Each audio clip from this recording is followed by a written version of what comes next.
તો મધ્ય પૂર્વમાં તણાવ વચ્ચે અમદાવાદ ખાતે પેટ્રોલ પંપ પર લોકોની લાંબી કતારોના દ્રશ્યો હાલ સામે આવ્યા છે। જી હા, બિલકુલ પાલડીના મહાલક્ષ્મી વિસ્તારમાં પેટ્રોલ પંપ પર લોકોની લાગી છે લાંબી લાઈનો।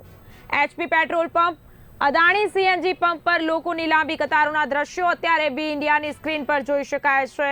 ઈંધણ ખૂટશે તેવી અફવાઓ વચ્ચે લોકો પેટ્રોલ ભરાવવા માટે દોડી આવ્યા છે। હાલ ભારતભરમાં પેટ્રોલ ડીઝલની અછત અંગે કોઈ પણ પ્રકારની સત્તાવાર પુષ્ટિ થઈ નથી। મહત્વનું છે કે મધ્ય પૂર્વમાં જે તણાવ ચાલી રહ્યો છે તેના પગલે અમદાવાદમાં પેટ્રોલ પંપ પર લોકોની ભીડ જામી છે।